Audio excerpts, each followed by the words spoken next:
Quase um mês depois de ter sido decretado o estado de emergência em Portugal, voltamos à conversa com o médico Simões Torres, diretor do Serviço de Pneumologia no Centro Hospitalar Tondela Viseu. Há cerca de 3 semanas tivemos aqui à conversa com o Simões Torres sobre quase o início desta pandemia, mas voltar a falar sobre este problema que muito preocupa os portugueses. Doutor, obrigado mais uma vez por estar aqui a partilhar connosco os seus conhecimentos e os seus conselhos. Vamos também aqui desmontar alguns mitos. Um mês depois da recomendação do isolamento social, a situação da pandemia em Portugal, podemos dizer que está controlada? Ou nem por isso? Antes de mais, eu quero agradecer o convite que me foi feito, porque é sempre para mim um prazer poder, de alguma forma, elucidar as pessoas sobre, neste caso, sobre este tema que tanto nos preocupa. A pandemia não está controlada. Nós conseguimos fazer uma coisa extremamente importante, que foi achatar a curva. Isso conseguimos. E ao fazer isso, conseguimos que o Serviço de Saúde conseguisse dar resposta às solicitações, quer em termos de internamento, quer em termos de cuidados intensivos. Se não tivesse havido o achatamento desta curva, nós não teríamos, provavelmente, se tivesse havido um pico, teríamos tido situações como tiveram em Itália e em Espanha. Isso foi conseguido. Conseguimos achatar a curva, foi ótimo, conseguimos dar resposta em termos de serviço de saúde. Agora é preciso esmagar a curva. Como é que isto se faz? Como é que isto se faz? Continuar, para já, com aquilo que se fez até agora. Isto é, nós não podemos aliviar a contenção que foi feita até agora. E, sobretudo, cada um de nós, e isto vai ser muito importante num curto prazo, cada um de nós tem que ter a noção exata de que esta doença não está para acabar agora, não é para a semana, não é daqui a 15 dias, não é daqui a um mês. Esta doença vai permanecer entre nós e vai depender muito do comportamento que cada um de nós tiver para sairmos vencedores desta luta, que é uma luta desigual, porque nós não conhecemos de facto este vírus, conhecemos muito pouco, vamos aprendendo à medida que vamos tendo, infelizmente, muitos insucessos, alguns sucessos também, mas vai ser da postura de cada um de nós, no ter esta noção de responsabilidade em relação a este vírus, que mas, doutor, mas não vamos ter que continuar indefinidamente encerrados em casa, não é? É isso que as pessoas... Porque há quem diga que se está a chegar àquela fase crítica em que as pessoas estão saturadas e pedir mais uma semana ou pedir mais 15 dias, que é difícil. Claro, eu também sou de opinião por vários motivos. Por um lado, porque de facto as pessoas estão a ficar saturadas e dificilmente nós conseguimos ter as pessoas em casa, e por outro lado temos que olhar sempre também para o componente económico desta situação, que vai ter repercussões económicas extremamente importantes, com repercussão também na vida das pessoas e na saúde das pessoas, porque as coisas não estão dissociadas uma da outra. Mas isso vai aumentar a responsabilidade de cada um de nós. Quando aliviarmos esta contenção, quando for permitido às pessoas sair mais de casa para ir trabalhar, para fazer diferentes atividades, essas pessoas têm que ter um comportamento perante os outros de completa responsabilidade social. Isto é, aquilo que nós ainda vemos hoje, infelizmente, as pessoas, e que se vimos agora até na Páscoa, em determinadas situações perfeitamente inadmissíveis, nós temos que, em relação ao nosso vizinho, em relação ao nosso concidadão, termos uma postura de recato e de proteção. E isto leva-me a outra coisa. Se eu, na primeira conversa que tivemos, eu disse que a máscara que só tinha interesse para proteger quem estava à nossa frente, mantenho, e isto está provado que assim é, mas hoje defende-se, e eu defendo, que estamos numa fase em que é possível, até porque neste momento parece haver oferta que já permita isso, se nós os dois usarmos máscara, estamos a proteger-nos mutuamente. E, portanto, em espaços onde é por vezes difícil nós mantermos a distância que devemos manter, dos 2 metros, num supermercado, numa loja qualquer, num café. Porque a questão da distância também há uns mitos. Falam de 1, falam de 2, falam de 3, já se ouviu falar de 4. Sim, o que está a Organização Mundial de Saúde que nos diz é que na esmagadora maioria das situações são os 2 metros. É evidente que se me falar num doente numa pessoa que tem um espirro, é evidente que a distância tem que ser maior. Genericamente, os 2 metros é o distanciamento social que nós aconselhamos. Doutor, deixa-me reforçar aqui a questão da ideia da máscara, porque isto é uma questão que todos os dias se eu falar, deve-se usar, não se deve usar. Muito bem. Usar máscara, que é agora uma evolução, se assim podemos dizer. Mas que andar na rua de máscara, por exemplo? Não. Eu próprio estou aqui sem máscara e ando na rua sem máscara.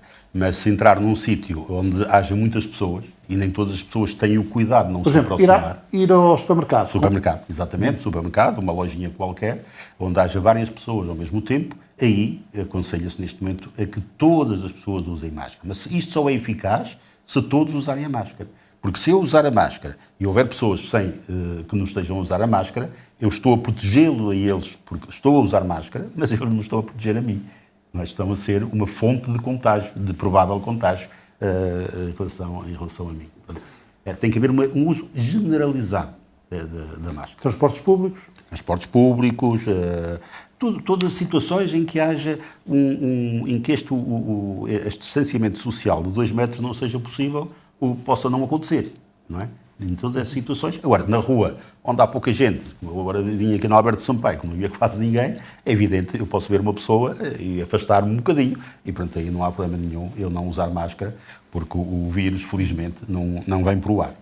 Doutor, nesta altura em que há a tendência de aliviarmos um bocadinho os nossos processos de contenção, qual é o maior perigo para as pessoas?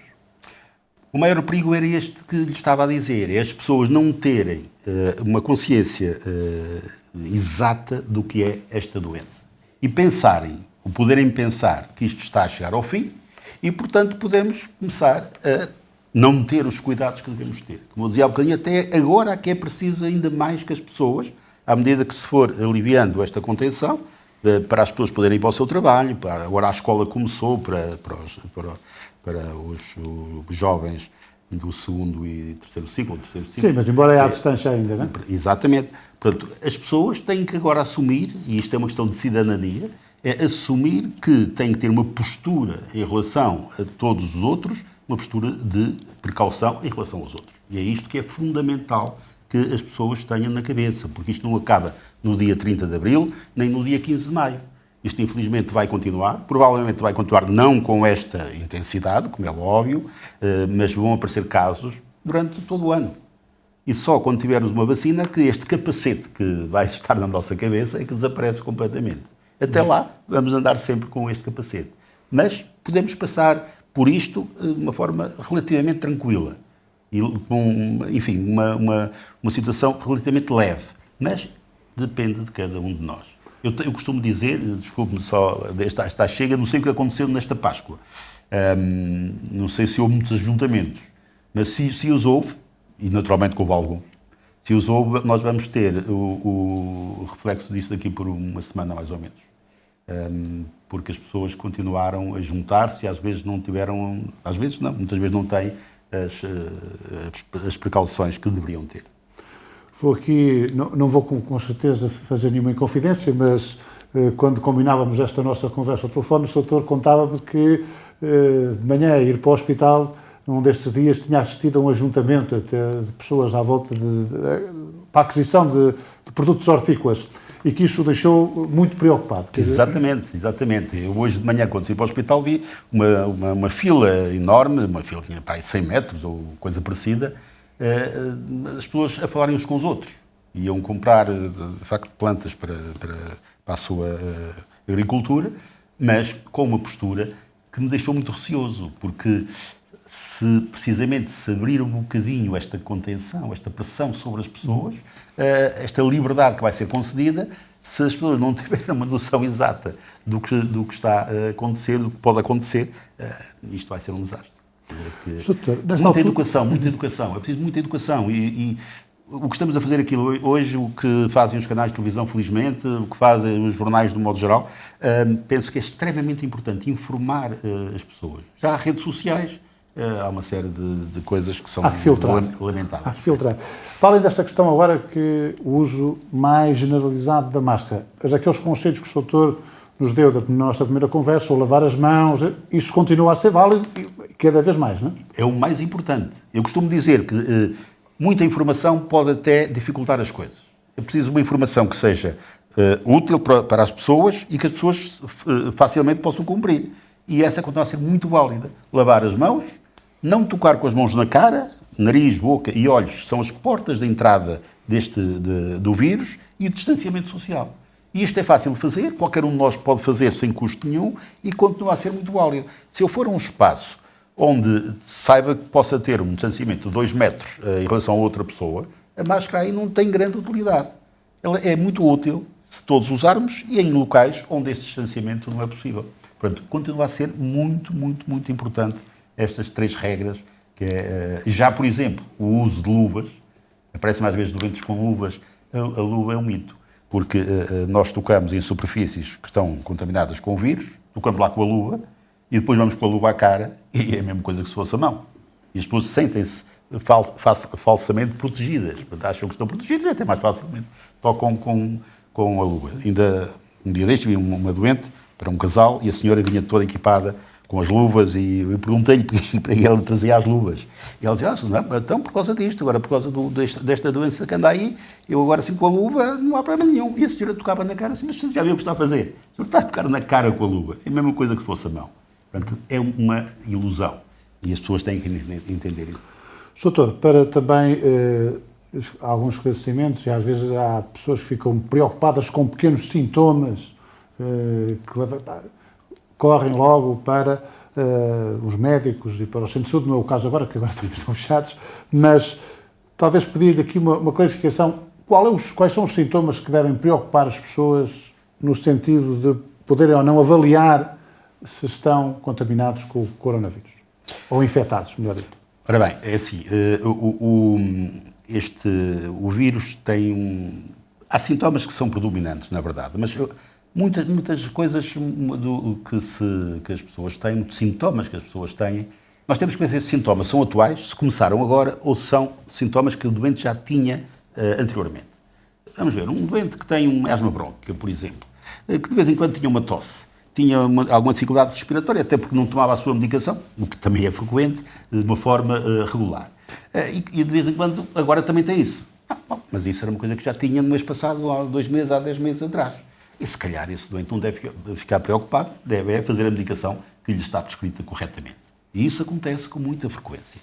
Depois, também sabemos que uma percentagem muito elevada das pessoas que estão infectadas, calcula-se que cerca de 80% tenham uma doença leve, ligeira. Praticamente não sente nada. Ou sente uma rinorreiazita, um narizito a pingar um bocadito, enfim, uma tossiqueira leve e uma febre não tem. Agora, sintomas principais. A febre. A febre é o principal sintoma, juntamente com a tosse. São os 2 sintomas mais frequentes nestes doentes. Uma febre persistente, uma febre alta, e uma tosse que é incomum naquela pessoa não costuma ter aquele tipo de tosse, uma tosse persistente também, comutativa, irritativa. Portanto, isso é um alerta. Estes 2 sintomas associados. Depois, pode dar dores de cabeça, cefaleias, pode dar dores musculares, a pessoa sentir-se em baixo, prostrada, enfim, pode dar um conjunto de sintomas que não são específicos da doença, como nenhum deles é. Mas a associação desta tosse com a febre, e é por isso que nós vemos a medição da temperatura, e recomenda-se mesmo aos profissionais de saúde que façam a medição da temperatura de manhã à noite, se houver... Mas estamos a falar de temperaturas que é acima de 38, 38 graus, ou mais de 38 graus. Portanto, até aos 38 não há que ter grande preocupação. 37 e tal normalmente não é comum neste tipo de situação parecida. Doutor, e o caminho de quem tiver esses sintomas continua a ser o mesmo? Linha SS24, antes de ir ao hospital, antes de ir ao centro de saúde? Exatamente. Continua a ser este o caminho? Hoje temos, felizmente... Temos aí vários sítios onde se fazem testes. Exatamente. Deve-se ir logo imediatamente aos locais dos testes, não? Primeiro, linha de saúde 24, que encaminha o doente e que faz uma primeira abordagem, um primeiro despiste, muitas vezes tranquiliza o doente e nem precisa fazer absolutamente nada. Depois, se houver um sim para ir fazer o exame, temos neste momento vários sítios onde se pode fazer, a Zaragatoa, e hoje, nesse aspecto, também estamos muito melhores, porque aprendemos e conseguimos reestruturar o hospital, por exemplo, em setores dedicados sobre esta doença e em setores limpos, onde a pessoa pode ir fazer outro tipo de consulta, sem receio nenhum, que é uma questão também que me preocupa, é os doentes com patologias graves que não vão ao hospital com medo de serem contagiados. Não, no hospital tem setores onde não há absolutamente nada, está tudo limpo, não são setores limpos. E há os setores que estão perfeitamente individualizados, onde os doentes e os profissionais de saúde estão devidamente equipados e protegidos para não serem contagiados. O hospital, que muitas vezes se ouvia dizer que estava com falhas graves de funcionamento, tem respondido bem a esta situação, Sr. Há uma coisa notável nisto tudo. As pessoas são solidárias e tem havido um espírito de equipa, sobretudo as pessoas que estão mesmo na cabeça do touro, chamamos-lhe assim, têm um espírito de equipa fantástico. Claro, por exemplo, quando os meus colaboradores, quando algum vai para lá, e já foram 4 ou 5, as pessoas vão sempre com receio. E quando eu lhes pergunto como é que estão a funcionar, a resposta é sempre a mesma. Tem uma coisa que é muito trabalho, nós trabalhamos imenso, e há algum desconforto também pelo equipamento que têm que usar, mas há uma coisa fantástica, é a solidariedade entre todos. As pessoas uniram-se, simplesmente algumas diferenças, até mesmo entre as especialidades, que às vezes há algumas questiúnculas, não é? Como tudo na vida. Não, e ali há uma união muito grande e as pessoas, por isso, conseguem dar uma resposta notável. E tem havido uma resposta notável. Não tem havido ao de cima algumas carências que existem naturalmente, até no início, sobretudo em relação à proteção, que não foi comum só a nós, foi comum a todos os países lutaram com essa dificuldade, a Itália, a Espanha, a França, todos os países e países mais ricos que nós, tiveram grande dificuldade em ter o material adequado para se protegerem. Coisas que pareciam tão simples, não o são. E isso acho que é outra lição que a Europa vai tirar, é que nós comprámos as coisas à China porque era mais barato e não as fazíamos. Agora temos que as fazer, não é? E isso para o futuro penso que é uma lição também que nós teremos que fazer as coisas e não estar à espera que os outros as façam. Soutor, é uma questão que muitas vezes se pergunta, o que é que vai mudar nas nossas vidas depois desta pandemia? Eu penso que vai mudar muita coisa. O nosso comportamento social, que vai ser diferente, as nossas expectativas. Nós estávamos habituados até aqui a viver numa aldeia global, em que se me apetecesse ir logo jantar à Espanha, a gente mete só num carro ou num avião e está em Espanha. As coisas não vão ser assim. Vai haver limitações por muito tempo, em relação a esta circulação sem qualquer controle entre países. Nós vamos ter uma postura muito mais responsável, e nós e outros, e se calhar outros até mais do que nós, em relação ao ser humano.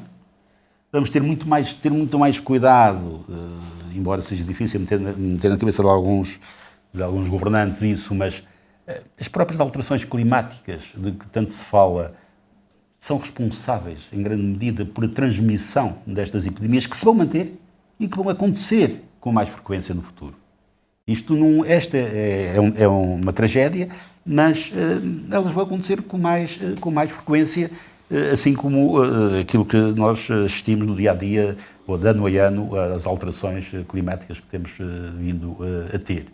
Portanto, há que mudar, acho que os políticos têm que ter consciência do que estão a fazer e repensar o modo de viver, se calhar um modo muito mais contido, entre aspas, e vivermos as coisas de uma forma muito mais pensada e muito mais responsável em relação a todo o ser humano. Não é?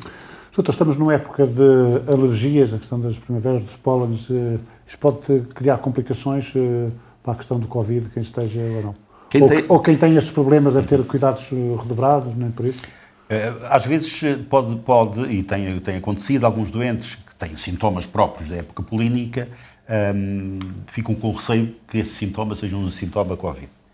Porque tem um espirro, tem a comichão, isto não são sintomas de Covid nenhum, isto são sintomas da alergia. Mas, claro, os doentes ficam receosos e têm todo o direito e devem fazê-lo, procurar o médico, quando mais de telefonar, porque eu tenho recebido alguns, e desmistificar, tranquilizar os doentes.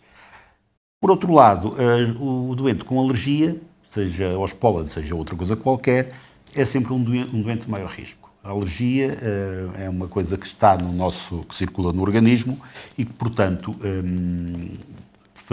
não favorece.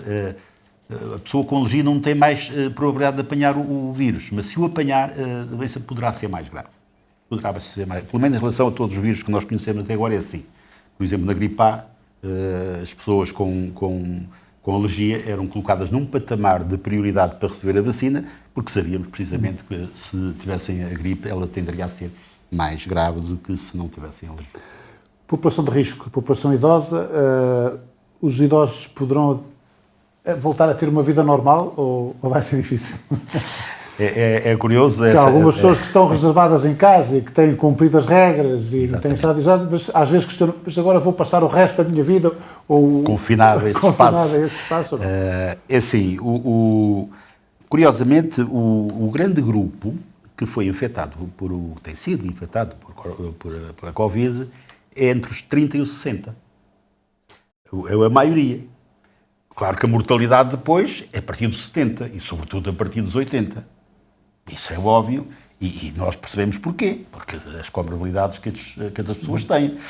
Têm diabetes, têm hipertensão, têm problemas cardíacos, problemas respiratórios, etc. Mas o grande grupo é entre os 30 e os 60. A mortalidade dos 30 aos 40 é nula, ou praticamente nula, depois vai aumentando e é a partir dos 70 e, sobretudo, a partir dos 80 que ele é maior. É evidente que os nossos idosos têm de ser dadas condições, por um lado, melhores condições, muitas vezes, têm nos lares atualmente, não é? Têm que ser dadas outras condições, mas naturalmente poderão, com precaução, com mais precaução do que qualquer outro, mas ter uma vida normal, uma vida, podem ver a primavera a nascer e o sol a aparecer e podem apanhar sol e dar seus passeios tranquilamente. Isso com as precauções que qualquer outro deve ter, não mais nem menos.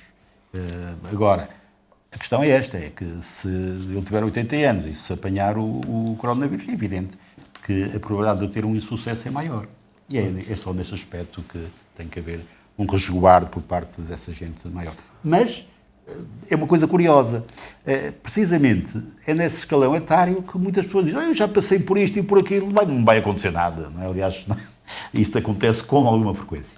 Não é, felizmente, a maioria, mas alguns têm esta postura, mas a maioria tem uma noção da realidade e defende-se. Já falámos aqui um bocadinho, o doutor já abordou essa questão, a problemática depois da saúde, a problemática económica que se vai colocar ao país e ao mundo, porque isto está a atravessar todo o mundo. De qualquer das maneiras, passado o pico, achatando a curva, não é a Covid que nos vai impedir de recuperarmos o país? Não, de modo nenhum. Aliás, nós temos uma... Portanto, podemos ter essa esperança de que não é por aí que vamos poder trabalhar e vamos poder contribuir para a recuperação económica. Exatamente. Eu acho que temos alguns defeitos, mas temos muita virtude, os latinos. É que nós temos uma grande capacidade de reagir e de fazer coisas novas, como aliás está a ver, produção já de ventiladores, produção de imensas coisas, que de um momento para o outro não somos capazes de fazer. E isso acho que nos distingue muito do Norte da Europa, que são mais certinhos, mas nós temos uma capacidade de inventar muito maior. Reagimos muito bem, somos capazes de reagir e penso que o país rapidamente vai entrar numa fase de recuperação que espero que seja o mais breve possível, mas como os experts da economia dizem, antes de 2022, nós não teremos o nível de vida que tínhamos antes disto começar. Se assim for, não é mau. São 2 anos que vamos tentar passar o mais tranquilamente possível. Mas todos temos que nos empenhar para que isso seja assim. E por isso é que é preciso que agora as pessoas tenham a noção que mais um mês, mais 2 meses, vale a pena fazer algum sacrifício para que o futuro seja o futuro que tínhamos antes. Embora esta afirmação servisse perfeitamente para terminarmos esta nossa segunda conversa sobre a pandemia do Covid-19, mas deixava-lhe a oportunidade de algum tema que não tivéssemos aqui abordado e que o doutor gostasse de reforçar para terminarmos. Gostaria de reforçar só uma coisa, que já falámos várias vezes durante esta entrevista. Apelar à responsabilidade individual de cidadania de cada um de nós. Temos de ter a noção que a evolução desta pandemia, a recuperação depois económica, vai depender muito daquilo que cada um de nós fizer agora. Temos que ser responsáveis continuar a ter a nossa postura de contenção, de isolamento quando for o caso, de não haver pessoas infectadas na rua, como aconteceram agora várias pessoas, que isto é de facto profundamente lamentável, termos uma postura perante o nosso concidadão de responsabilidade, protegendo-nos a nós, mas protegendo os outros. Se assim fizermos, se formos capazes de fazer isto, mais um mesito ou dois, se calhar, todos contentes, vamos festejar o verão. Doutor, muito obrigado. Simões Torres, diretor do Serviço de Pneumologia do Centro Hospitalar Tondela Viseu, mais uma vez aqui à conversa na Jornal do Centro TV sobre esta problemática do coronavírus e também a esperança que nos traz e que nos deixou sobre o problema de podermos ultrapassar isto com esperança, desde que todos também sejamos cumpridores das regras.